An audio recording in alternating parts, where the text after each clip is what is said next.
balloons were first used for espionage purposes in the middle of the US Civil War, when Union Army troops put a balloon up to look over the hill to see what the Confederates were doing. And of course, they went out of vogue when the aircraft came along, and for the two world wars and for much of the 20th century, aircraft were the most popular platform from which to conduct this kind of surveillance. Then, of course, Francis Gary Powers was shot down over the Soviet Union in the early 60s, and we went then into the satellite era. And satellites have been de rigueur for the last 60 years, really.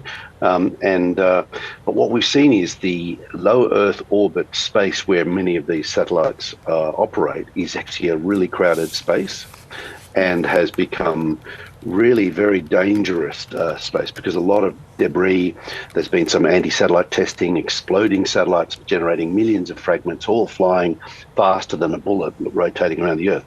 So it's crowded, congested, problematic. It looks like, it appears that there's been an interest now in developing, well, okay, if that's a crowded space, what can we do in the stratosphere, in the upper reaches of the atmosphere before you get into outer space?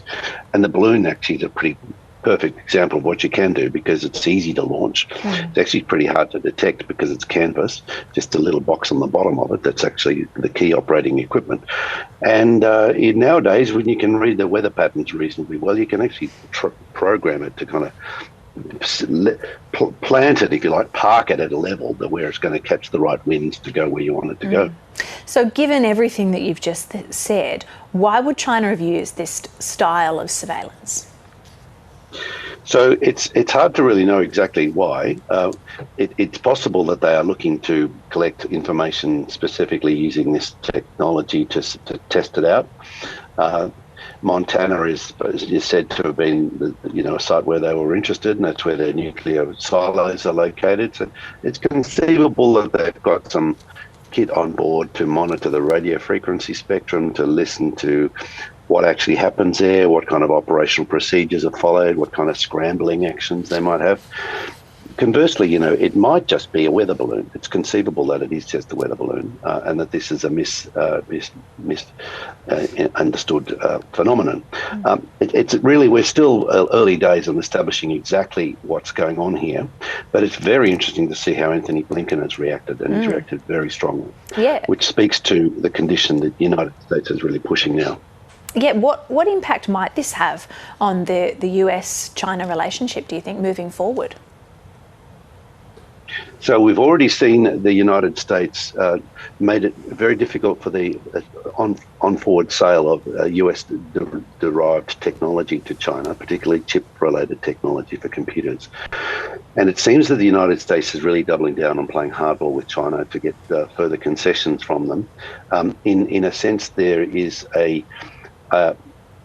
it's hard to know exactly what's motivating this in Washington, but perhaps the administration is seeing a vulnerability on its political flanks, if you like, from being a little bit too soft. And going hardball on this is probably useful from that point of view, but it also suggests that the Blinken visit, probably the agenda wasn't as robust and wasn't necessarily likely to be as successful as they might have anticipated earlier, and therefore using the balloon as an excuse to delay or cancel or postpone the meeting provides them some leverage, and perhaps also some leverage for them to actually put China in more of an awkward position, because China's been accusing the United States of doing all sorts of close encounters in and around China's exclusive airspace and economic zones, and have regularly protested this kind of behaviour from overflying surveillance aircraft, let alone balloons.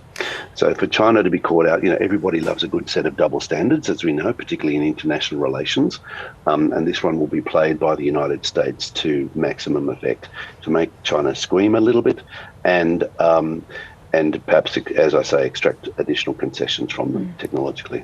What does this discovery tell us about the potential for other balloons that might be out there undiscovered, not just over the United States, but potentially over Australia as well?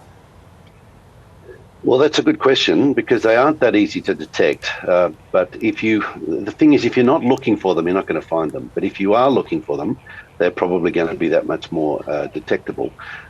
Fortunately, across Australia, much of the time our airspace is very, very clear. It's very easy to spot things.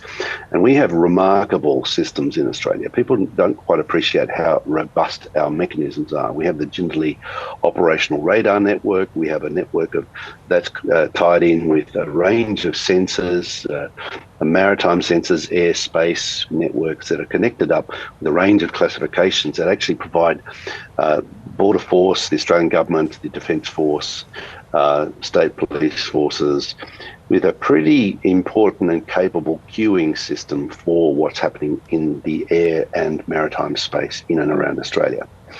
But as I say, if you're not looking for it, even if you've got massive coverage of Australia with the Civil Aviation Authority, with our weather system, with our Joint Operational Radar Network, the JORN system, if you're not looking for it, if you've focused elsewhere, if you've steered your antennas towards something else, you're not going to pick it up.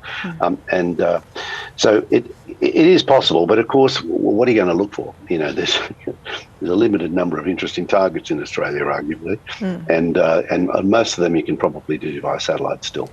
Just finally, what are the options here for the United States in terms of what to do with this balloon and perhaps how to get it down? There have been some, like Donald Trump, who have suggested shooting it down, but there are, as you say, concerns about debris. So there's not only concerns about debris, which is not an overriding one, I don't think. The concern is, I think, partly about the precedent that this sets, because if they're going to shoot down the Chinese balloon, what precedent does that set for China shooting down American balloons or aircraft or drones and things like that? So I think it's important to try and keep this civil and recognise that, look, it's happening in just outside of the atmosphere. The stratosphere is at the very edge of what's considered territorial space.